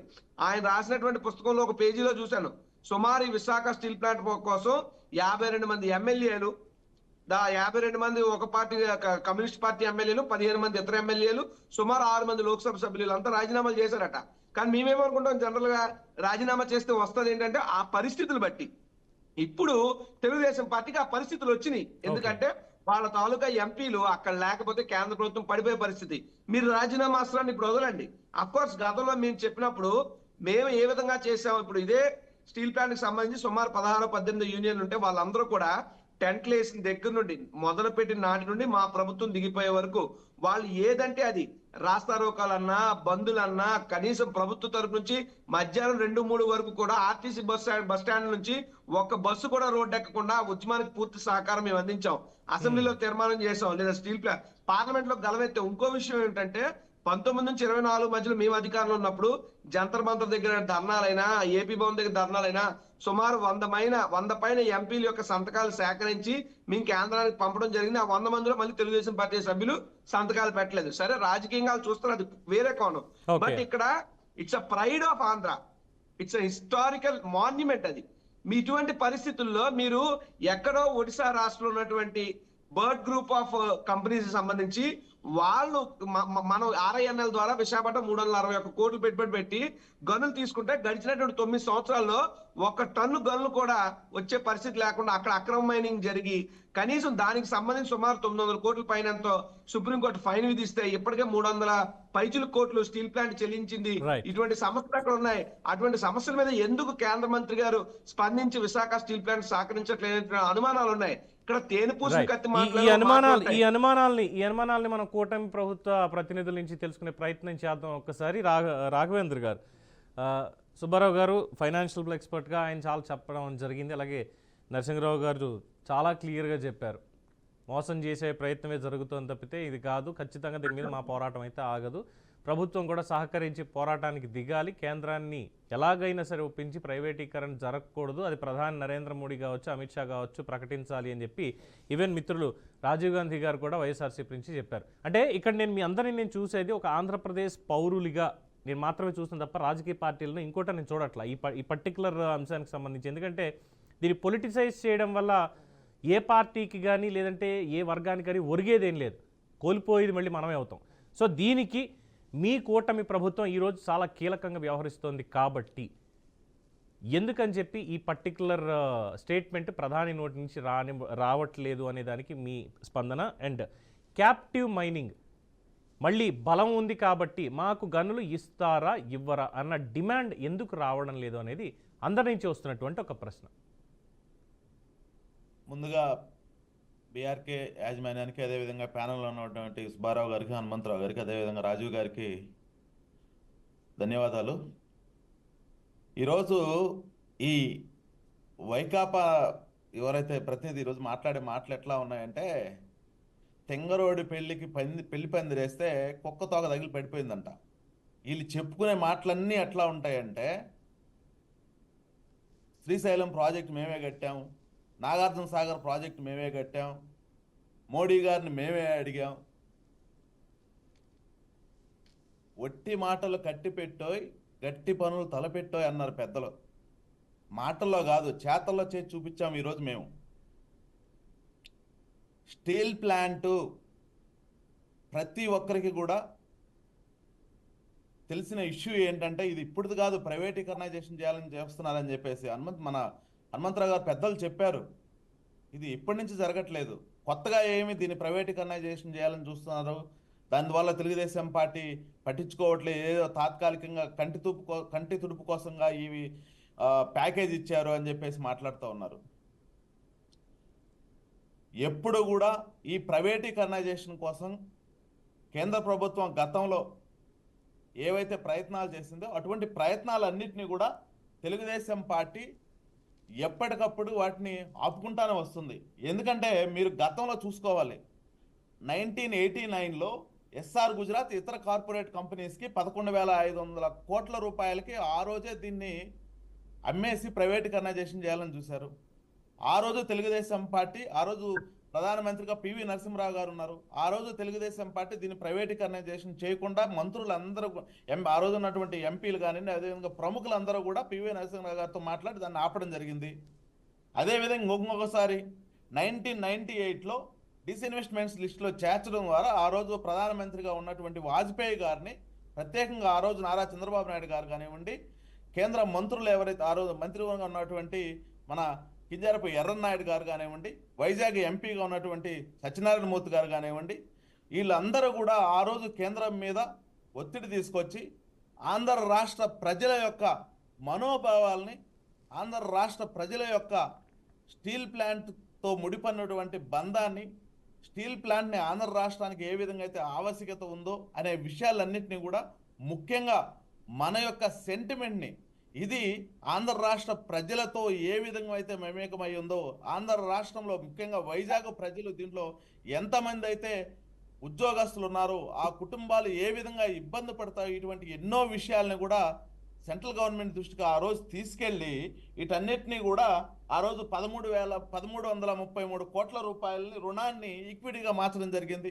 అదే ఈరోజు మళ్ళీ వాళ్ళ వారసులు ఎవరైతే ఎర్రన్నాయుడు గారు వారసుడు రామ్మోహన్ నాయుడు గారు, సత్యనారాయణమూర్తి గారు వారసుడు భరత్ గారు, ముఖ్యమంత్రి నారా చంద్రబాబు నాయుడు గారు ఈరోజు కూడా మళ్ళీ ప్రైవేటీకరణైజేషన్ని ఆపుతూ ఈరోజు మన విశాఖ స్టీల్ ప్లాంట్కి ఒక పునర్జన్మను తీసుకొస్తూ ఈరోజు 11,440 కోట్ల రూపాయలని ఈరోజు మన స్టీల్ ప్లాంట్కి తీసుకొచ్చారంటే అది మనందరం కూడా గర్వించాల్సిన విషయం.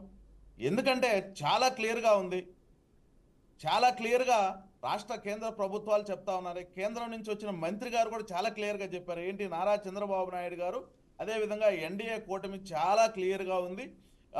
ఏదైతే విశాఖ స్టీల్ ప్లాంట్ని మేము ప్రైవేటీకరైజేషన్ చేయట్లేదు, మేము పునర్నిర్మాణానికి ముందుకెళ్తున్నామని చెప్పేసి ఏదైతే క్లియర్ కట్గా చెప్తా ఉన్నారో దానికి అవసరమైనటువంటి ఏవైతే విధి విధానాలు ఉన్నాయో, దీన్ని నష్టాల్లో నుంచి ఏ విధంగా బయటికి తీసుకురావాలి, అసలు విశాఖలో స్టీల్ మనం బిల్డ్ చేయాలంటే దానికి అవసరమైన ముడి సరుకులు ఏమేమి ఉన్నాయి, వాటిని ఎక్కడెక్కడి నుంచి మనం తెచ్చుకోవాలి. అదేవిధంగా ఈరోజు ఇప్పుడే పెద్దలు మాట్లాడారు, ఏదైతే సెయిల్ ప్రాఫిట్లోకి వెళ్తా ఉంది, మనం ఎందుకు ప్రాఫిట్లోకి వెళ్ళలేకున్నామని చెప్పేసి ఒక పాయింట్ రైజ్ చేశారు. మీరు చరిత్రను కూడా గుర్తుంచుకోవాలి. మనం ఎప్పుడైతే మన ఈ విశాఖ స్టీల్ ప్లాంట్ ఎప్పుడు ప్రారంభించాము, 1981లో మనం ఏదైతే ఆ రోజు శంకుస్థాపన చేసుకున్నామో 1990లో ఉత్పత్తి ప్రారంభమైన తర్వాత 1990 అంటే మనం స్టార్ట్ చేసిన 4 సంవత్సరాల్లోనే 200% మనం వృద్ధి రేటు సాధించాం. ఆ రోజు ప్రాఫిట్లు ఆ విధంగా ఉన్నాయి. అయితే మధ్యలో ఏం జరిగింది, ప్లాంట్ యొక్క ఉత్పత్తి సామర్థ్యాన్ని పెంచే క్రమంలో మన వాళ్ళు ఏం చేశారు, ఇన్వెస్ట్మెంట్ ఎక్కువ చేశారు. ఇప్పటి వరకు కూడా సెంట్రల్ గవర్నమెంట్ దీంట్లో ఎంత ఇన్వెస్ట్ చేసింది, ఇనిషియల్ స్టార్టింగ్లో 4,750 కోట్ల రూపాయలతో మనం స్టీల్ ప్లాంట్ని మొదలెట్టాం. తర్వాత 2009లో ఆ రోజు ప్రధానమంత్రిగా ఉన్నటువంటి మన్మోహన్ సింగ్ గారు ఉత్పత్తిని పెంపొందించడం కోసం 8,692 కోట్ల రూపాయలు ఆ రోజు ఇవ్వడం జరిగింది. అంటే మొత్తం మీద కూడా 13,442 కోట్ల రూపాయలు ఇన్వెస్ట్మెంట్ తోటి మనము ఏదైతే ఉత్పత్తిని స్టీల్ ప్లాంట్ ద్వారా స్టీల్ ఉత్పత్తిని పెంచే క్రమంలో ఈరోజు మనం అప్పుల్లోకి వెళ్ళాం. అదేవిధంగా సెయిల్ కూడా ఏం జరిగింది, ఈరోజు ప్రాఫిట్లో ఉందంటే కారణం ఏంటి, ఇప్పుడే సుబ్బారావు గారు చెప్పారు, వాళ్ళ దగ్గర 200 సంవత్సరాలకి సరిపడా ఈరోజు గనులు అందుబాటులో ఉన్నాయి కాబట్టి వాళ్ళు ఆదాయంలోకి వెళ్ళిపోతూ ఉన్నారు. ఈరోజు మా ప్రభుత్వానికి క్లారిటీ ఉంది, మా నాయకుడికి క్లారిటీ ఉంది, మేము ఆంధ్ర రాష్ట్రంలో స్టీల్ ప్లాంట్ని పునర్నిర్మించుకోవడం కోసం ఆంధ్రుల హక్కు, విశాఖ ఉక్కు అనేది ఆంధ్రుల హక్కుని అనే సెంటిమెంట్ని మేము కాపాడుకోవడం కోసం విశాఖ స్టీల్ ప్లాంట్కి ఏం చేయాలి, ఏం చేయకూడదు, ఎక్కడి నుంచి ఇన్వెస్ట్మెంట్స్ తీసుకురావాలి, ఇక్కడ ప్రధానంగా వచ్చేటువంటి ప్రశ్న, మీరు మంచి పాయింట్లు చెప్పారు, మీ విమర్శలన్నీ పక్కన పెడితే అదే చెప్తున్నా. ఇక్కడ ఒక్కటే ప్రశ్న అడిగేది అంటే చాలా రోజుల నుంచి, మొన్న 17వ తారీఖు ప్యాకేజ్ ప్రకటించిన దగ్గర నుంచి నిన్న మళ్ళీ ఈయన మాట్లాడే వరకు కూడా ప్రజల నుంచి కావచ్చు, ప్రజా సంఘాల నుంచి కావచ్చు, రాజకీయ పక్షాల నుంచి కావచ్చు, మేధావి వర్గం నుంచి కావచ్చు, మీడియా నుంచి కావచ్చు, ప్రతి ఒక్కరి నుంచి వచ్చేటువంటివి రెండే 2 ప్రశ్నలు. ఇందాక మిత్రులు రాజీవ్ గారు చెప్పారు ఆల్రెడీ, నరేంద్ర మోడీ గారు అమిత్ షా గారి నోటి నుంచి విశాఖ ప్రైవేటీకరణ జరగదు అన్న స్టేట్మెంట్ అది వారి గవర్నమెంట్లోనూ రాలేదు, ఇప్పుడు మీ ఎన్డీఏ కూటమి ప్రభుత్వంలో రాలేదు. సరే వారికంటే బలం లేదు కాబట్టి రాలేదని అనుకుందాం. మీకు బలం బలం లేదా ఉంది, వాళ్ళకి? బలం లేదా ఏంటండి? చెప్తా మీకు బలం ఉంది అయినా సరే ఎందుకు రానివ్వలేదు? రెండోది, సుబ్బారావు గారు కావచ్చు, నరసింహరావు గారు కావచ్చు, నేను కావచ్చు, ప్రతి ఒక్కళ్ళు అడిగేది ఒక్కటే, విశాఖ స్టీల్కి క్యాపిటివ్ మైనింగ్ సొంత గనులు ఎందుకు ఇవ్వడం లేదు ఇప్పటిదాకా?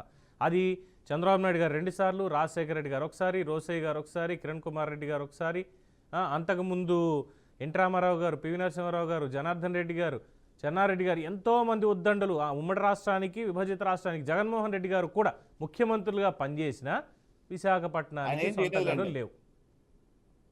ఆయన అసలు పట్టించుకోలేదులేండి. ఎందుకంటే ఇప్పుడు సెంట్రల్ గవర్నమెంట్ దీన్ని ఎప్పుడైతే ప్రైవేటీకరణ చేయాలని చూసిందో, ప్రైవేటీకరణ ఎవరికి చేయాలనుకున్నారు? పోక్సో వాళ్ళకి చేయాలనుకున్నారు. పోక్సో వాళ్ళని గతంలో వాళ్ళు ఒరిస్సాలో ప్లాంట్ పెట్టాలని చూశారు, కుదరలేదు, అక్కడి నుంచి తరివేశారు. తర్వాత వాళ్ళు పశ్చిమ బెంగాల్లో ప్లాంట్ పెట్టాలని చూశారు, అక్కడ కుదరలేదు. ఇవన్నీ మానుకొని వాళ్ళు ఏం చేశారు, విశాఖ స్టీల్ ప్లాంట్ ఏదైతే సముద్ర తీరాన ఉంది, అక్కడి నుంచి అయితే మనం ఎక్కువగా ఉత్పత్తి చేసుకొని ఎక్కువ లాభాలు గడించవచ్చు. దాని యొక్క ఆస్తులు కూడా దాదాపు ఈరోజు 3 లక్షల కోట్ల రూపాయల పైన ఉన్నాయి. వీటన్నిటిని కూడా నొక్కేద్దామనే ఆలోచనతో పోక్సో కంపెనీ, ప్రైవేట్ కంపెనీ ఏదైతే ఉందో వాళ్ళకి మొత్తం కట్టబెట్టడానికి ఆ రోజు జగన్మోహన్ రెడ్డి గతంలో చేశాడు. నేను ఈ సందర్భంగా ఒకటే అడుగుతున్నా, రాజీవ్ గారు నాకు ఒకటే చెప్పండి, మేము మోడీ గారిని అడిగాము స్టీల్ ప్లాంట్ పరిస్థితి ఏంటి, స్టీల్ ప్లాంట్కి నిధులు కేటాయించండి, మళ్ళీ మేము దీన్ని లాభాల్లోకి తీసుకొచ్చే ప్రయత్నం చేయమని చెప్పేసి మీరు మాట్లాడుతున్నారే.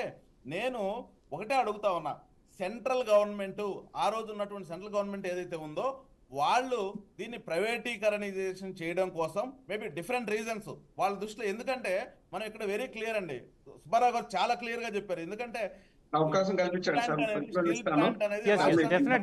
కాదు, రాష్ట్రానికి సంబంధించింది కాదు, ఆ సెంట్రల్ గవర్నమెంట్ కి సంబంధించింది. వాళ్ళు దాన్ని బిజినెస్ గానే చూస్తారు, దాన్ని బిజినెస్ గానే, అంటే లాభాలు ఎంత వస్తున్నాయి, ప్రాఫిట్ ఎంత వస్తుంది, ఎంత ఇన్వెస్ట్మెంట్ చేస్తున్నాయి, ఇవన్నీ కూడా కన్సిడర్ చేసుకొని వాళ్ళకుండే ఈక్వేషన్స్ లో వాళ్ళు దాన్ని ప్రైవేటీకరణైజేషన్ చేస్తారంటే, మీరు ఆ రోజు ఆంధ్ర రాష్ట్ర ప్రజల్ని నాకు 25 మంది ఎంపీలను ఇవ్వండి, నేను కేంద్రం మెడలో వంచి మనకు కావాల్సిన హక్కులని సాధిస్తున్నానని మాట్లాడి మీకు 22 మంది ఆ రోజు ఎంపీలు ఉన్నారు, అదేవిధంగా 11 మంది రాజ్యసభ సభ్యులు ఉన్నా కానీ ఏం మెడలు ఉంచారండి? ఏం మెడలు ఉంచారు?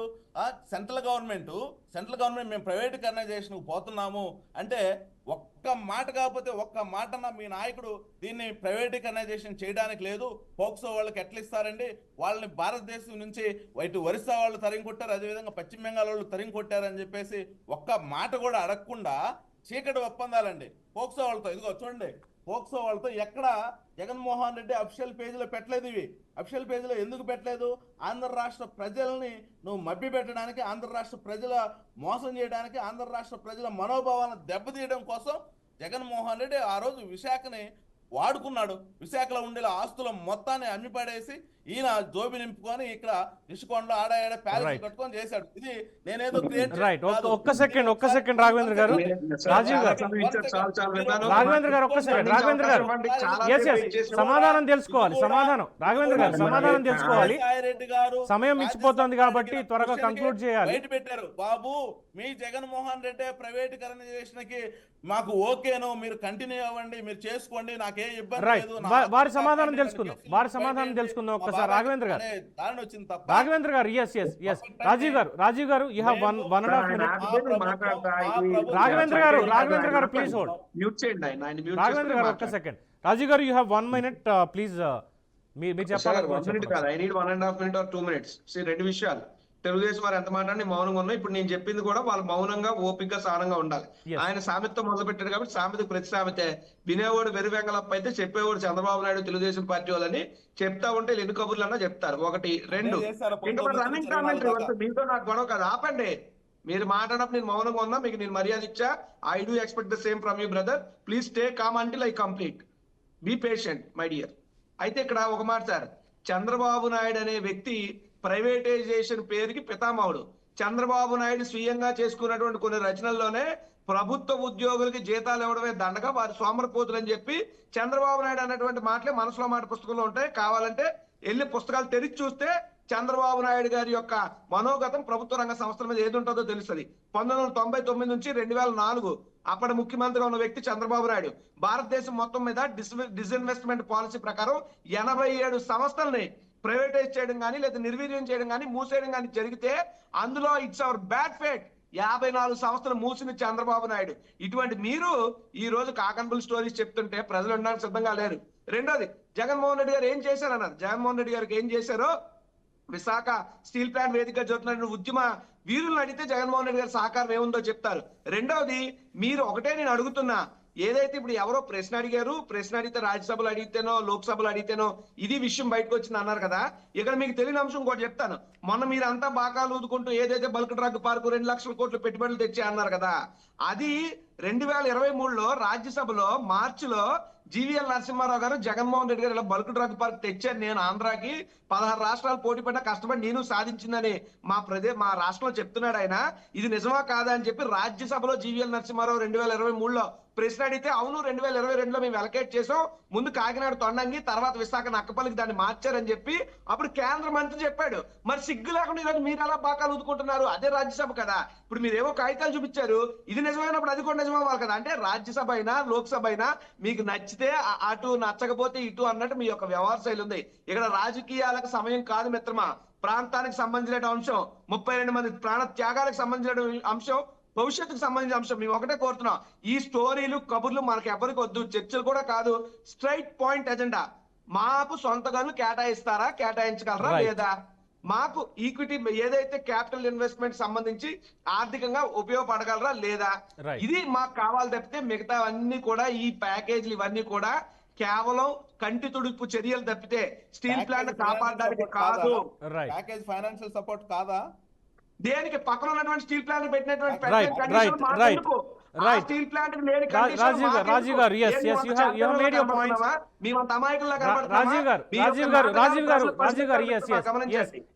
ఎనీవే ఒకటే ప్రశ్న అయితే, ఇది తెలుగుదేశం ప్రతినిధి గారికి కావచ్చు లేదంటే కూటమి వాళ్ళకి చెప్పేది ఒకటే, ప్రజలు డిమాండ్ చేసేది ఇది ప్రజల డిమాండ్. ఇది మీడియా పరంగా నేను లేదంటే సుబ్బారావు గారు, నరసింహరావు గారు, రాజీవ్ గారు ఇంకొకళ్ళు ఎవరో కాదు. ప్రజలు డిమాండ్ చేసేది ఏంటంటే కేంద్రం నుంచి స్పష్టమైనటువంటి ప్రకటన. దట్టు అమిత్ షా, నరేంద్ర మోడీ ఇద్దరే కాబట్టి పవర్ సెంటర్లు, వాళ్ళిద్దరి నోటి నుంచి ప్రైవేటీకరణ జరగదు అన్నటువంటి ఒక statement. At the same time ఇప్పుడు రేపొద్దున్న పవన్ కృష్ణమూర్తి అనే నేను వచ్చి ఒక స్టీల్ ప్లాంట్ పెడతాను అంటే ప్రభుత్వం నాకు కూడా సొంత గనులు ఇవ్వడానికి సిద్ధంగా ఉన్న ఈ రోజుల్లో విశాఖపట్నం స్టీల్ ప్లాంట్కి సొంత గనులు ఎందుకు కేటాయింపు జరగట్లేదు? ఈ రెండూ కూడా సాధించి విశాఖ కీర్తిని పెంచాలి అని చెప్పి మనస్ఫూర్తిగా కూటమి ప్రభుత్వాన్ని కోరుతున్నాం. Yes, you have to obey that demand.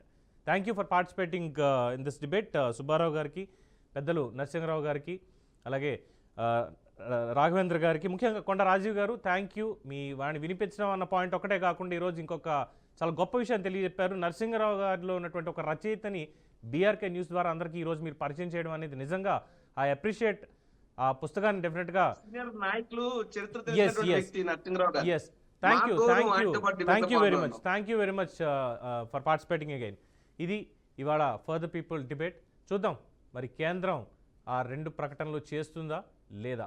Visakha steel plant ఉద్యమం అయితే ఖచ్చితంగా ఆగదు ఈ 2 ప్రకటనలు వచ్చే వరకు కూడా. చూస్తూనే ఉండండి బీఆర్కే న్యూస్, తెలుగోడి సత్తా.